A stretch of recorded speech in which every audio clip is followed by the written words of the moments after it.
Date देखने दो आज क्या है, 19 जनवरी।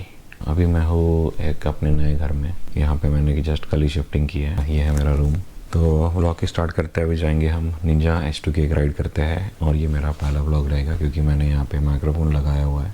अच्छा, आपको दिखाऊंगा मेरी मस्टैंग। अब बाइक पे हम व्लॉग करेंगे, तो चलो मिलते हैं। तो गाइस हो गए हम रेडी। अभी हम निकलेंगे यहाँ से। तो गाइस अभी निकलते हैं यहाँ से। अभी जाएंगे हम बाइक लेने। ये है हमारी मस्टैंग। इसको जल्दी से अनकवर करते हैं। oh my God!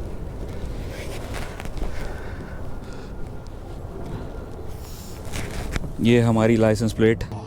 अरे बाप रे बाप, मेरे नाम से मैंने कस्टमाइज़ करवाई है।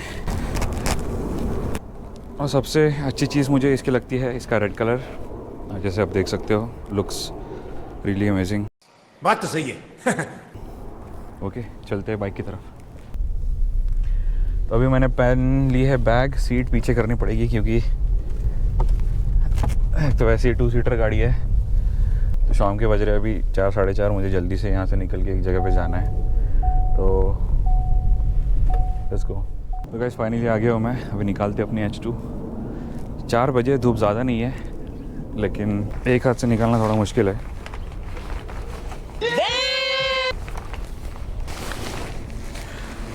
गाड़ी को लग गई है धूल। कवर के अंदर रखता हूँ फिर भी पता नहीं धूल कहाँ से अंदर घुस रही है। That's our H2। इसका करना पड़ेगा मेरे को वॉश जल्दी ही। और इसके अंदर मैंने अभी Diablo Rosso 4 Corsa tyres front and back दोनों इंस्टॉल किए। तो आप देख रहे हो टायर्स बिल्कुल ब्रांड न्यू है। तो चलो आते हैं अपने मोटो व्लॉगिंग सेटअप पे। तो आपको सुनाता हूँ H2 का कोल्ड स्टार्ट कैसा है। ये रही अपनी की। Let's do the cold start. बहुत दिनों बाद हो गए इसको 6 दिन।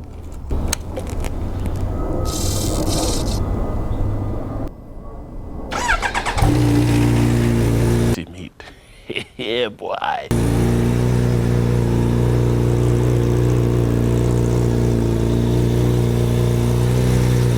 तो अभी इसका कोल्ड स्टार्ट चलेगा। आपको मिलता हूँ मोटो व्लॉगिंग सेटअप में क्योंकि इसको लगेंगे 5 मिनट। Let's go. तो देखिए अपने 2023 Ninja H2 with brand new Corsa Rosso 4 Corsa tyres for track. बहुत ही बढ़िया ग्रिप दे रहा है ये। और जैसे देख सकते हो बाइक की कंडीशन बिल्कुल flawless, super clean, not a single scratch on the bike. इसको निकालते हैं। ये ZX 10R के स्टाइल के जो मिरर्स है मुझे बहुत पसंद आते हैं। बहुत ही अलग लुक देते हैं। Yeah, that's the motorcycle 2023 H2। चलो चलते राइड पे। तो आप देख रहे हो टेम्परेचर हो गया 196 डिग्रीज फ़ारेनहाइट, सेल्सियस में नहीं है ये। और गाड़ी हो चुकी है बहुत warm. Let's do a small ride. तो जैसे कि ये मेरा पहला व्लॉग है, मेरे को इसमें ये भी देखना है कि विंड ब्लास्ट कितना आता है। फाइनली आज मैंने एक्सटर्नल माइक्रोफोन इंस्टॉल कर लिया है क्योंकि बहुत टाइम से माइक्रोफोन मेरे को इंस्टॉल करना था, लेकिन मेरे पास मेरे को मिल नहीं रहा था प्रॉपर। और उसके लिए, और ये भी बहुत इंटरेस्टिंग चीज़ है कि GoPro के अंदर अगर आपको माइक्रोफोन इंस्टॉल करना है तो डायरेक्टली नहीं होता। उसके लिए आपको चाहिए मीडिया मॉड या फिर एक अडेप्टर चाहिए। तो ये बहुत बड़ी झंझट है। और इसकी आवाज़ कैसी आ रही है और सब कुछ कैसा आ रहा है मेरे को, ये आपको मैं बाद में जब मैं एडिटिंग करूँगा ये सब करूँगा तभी पता चलेगा। तो कंसिडर कर लो ये है अपना एक trying to see how the voice is coming so that we can use it for reference. तो अभी हम है फिनिक्स में, एरिज़ोना। पहले मैं रहता था कैलिफोर्निया, वहाँ पे मेरे पास बहुत सारी बाइक्स थी। तो चलो सबसे इम्पॉर्टेंट चीज़ इस बाइक के बारे में आपको बताता हूँ क्योंकि आप मोस्टली आपको जानना है, मतलब जानना क्या है इस बाइक के बारे में। वीडियोस इन्फॉर्मेशन यूट्यूब पे इंटरनेट पे तो बहुत मिलती है, लेकिन ऐसा क्या है जो मैंने इसको चला के एक्सपीरियंस किया एज ए यूज़र। मैं आपको आपका इस चीज़ का रिव्यू बता सकता हूँ। इसके पहले मेरे पास ऐसा भी नहीं है कि ये मेरी पहली लीटर क्लास है। इसके पहले मेरे पास थी S1000 RR Gen 2 इसलिए क्योंकि मेरे को Gen 2 ही पसंद है। Gen 3 का लुक मुझे पसंद नहीं है। Gen 3 की टेल मुझे पसंद नहीं है, मोटे भैंसे जैसी टेल बना दी है।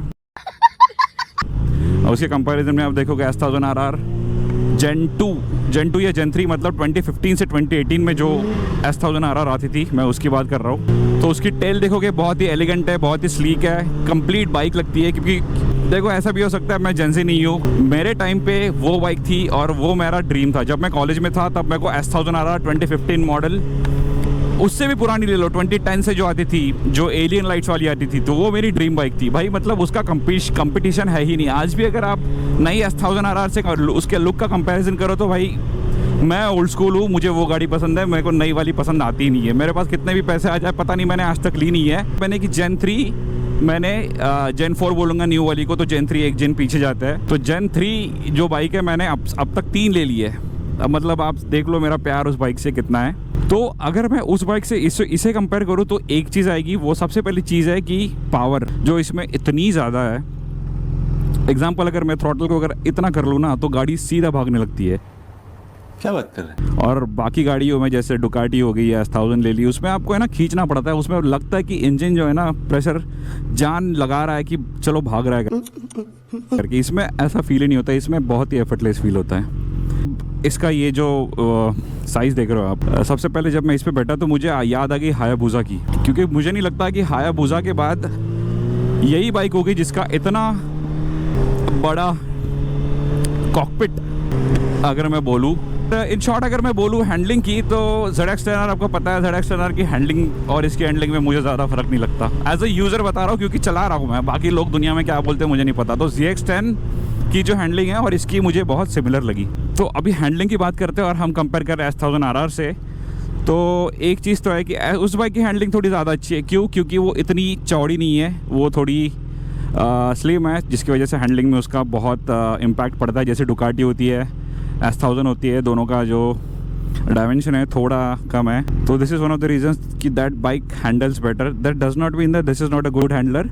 इसकी हैंडलिंग भी बहुत अच्छी है, बस यही है कि आपको थोड़ा स्किल्ड होना पड़ेगा हाई स्पीड्स में। आपको अगर टर्न लेना है, अगर आपको कॉर्नर लेना है, चलो कॉर्नर की तो बात ही नहीं कर रहा है, अगर हाई स्पीड में भी आप हाईवे पे बहुत भगा रहे हो और अगर थोड़ा भी टर्न आता है तो you have to be skilled क्योंकि इसका जो वेट है वो नोटिसेबल है। S1000 डुकाटीज़ ये सब आते हैं 200 kgs की, अराउंड 200 kgs की। डुकाटी शायद कम आती होगी, अभी वाली तो और कम आती है। ये गाड़ी का वेट है 235 किलोज की, 40 किलो कम से कम ज़्यादा है बाकी बाइक से, लेकिन वो वैसी बात होगी, वो फील नहीं होता चलाने के बाद, तो क्या ही फ़र्क पड़ता है। अभी तो मैंने इस पर पिरेली कोर्सा 4 टायर्स डाले तो इसकी हैंडलिंग बहुत ही अच्छी हो गई है, तो मुझे तो कोई दिक्कत नहीं है। और मैं तो वैसे भी 10 साल से बाइक चला रहा हूँ, तो I don't care about the, मतलब मेरे को फ़र्क नहीं पड़ता बाइक अगर हैवी हो, कुछ हो, हैंडल लीन सब हो जाती है। पर नए राइडर्स के लिए, और मुझे लगता नहीं कोई नया राइडर जिसने कोई 1000 सीसी चलाई नहीं हो डायरेक्टली इस बाइक पे जंप करेगा।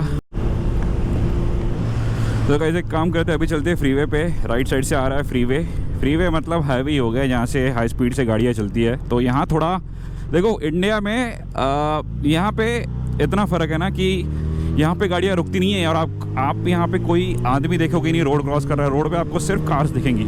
इसका एक्सेलरेशन देख।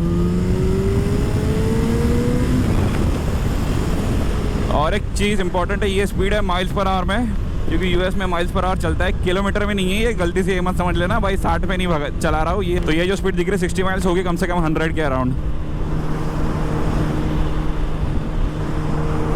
तो देख रहे हो यहाँ पे अगर मैं गिरता हूँ तो पीछे इतनी गाड़ियाँ आ रही है कि बचने का कोई चांस ही नहीं। तो इसीलिए यहाँ पे ड्राइविंग स्किल बहुत मैटर करती है, इंडिया जैसा है नहीं।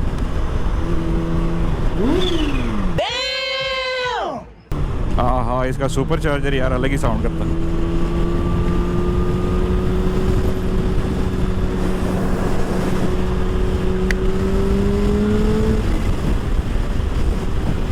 सिग्नल ही नहीं दिया भाई, इंडिकेटर ही नहीं दिया आगे वाले ने। चलो कोई नहीं, और इसी बात पे हमें जाना है।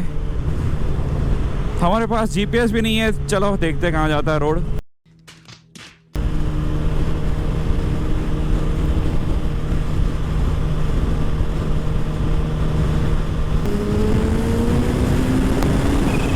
देख रहे हो लीन मीटर रियल टाइम में ये दिखाता है कि बाइक कितनी लीन हो रही है। अगर आप देख सकते हो इसको, ये देखो लीन किधर है? मीटर यहाँ काम कर रहा है। क्योंकि मेरे पास जीपीएस नहीं, यूनिवर्सिटी ड्राइव, चलो यहाँ चलते हैं। मुझे पता नहीं घर का रोड कहाँ है, यहाँ पे मैंने फ़ोन माउंट किया नहीं है, सो आई डोंट नो कि वापस कैसे जाना है, बट फिगर आउट कर लेंगे।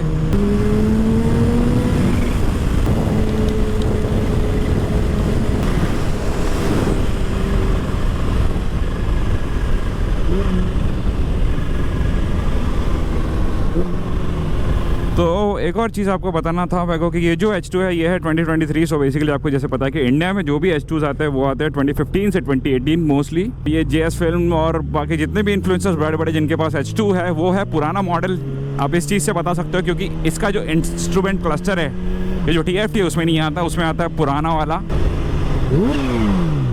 तो इसके अलावा भी और इसमें डिफरेंसेस है क्योंकि उसमें डाउन शिफ्टर नहीं आता, इसमें आता है डाउन शिफ्टर। इन्होंने ऐड किया। सबसे बड़ा डिफरेंस जो इसमें है और उसमें नहीं, जो पुराने मॉडल्स में और इसमें, वो है कि इसमें है 231 हॉर्स पावर, पुराने में आती है 200 हॉर्स पावर ओनली। ये सबसे इंपॉर्टेंट डिफरेंस है, चाहे तो आप चेक कर लो। तो जिसकी वजह से ये बहुत पावरफुल होगी, ज़्यादा है। बट ये एक अच्छी बात है कि हम हैं अपनी मोटरसाइकिल पे तो हम थोड़ा सा तो घुस सकते हैं। इसे कहते हैं स्नीक इन करना। इसके लिए अपने को इसको अंदर करने पड़ेंगे वरना जा नहीं पाएंगे। किसी गाड़ी को स्क्रैच नहीं करना है भाई, आराम से निकलते हैं। फाइनली पहला व्लॉग इसको एडिट करेंगे। भाई मैं बहुत आलसी इंसान हूँ, मेरे से एडिट होता नहीं।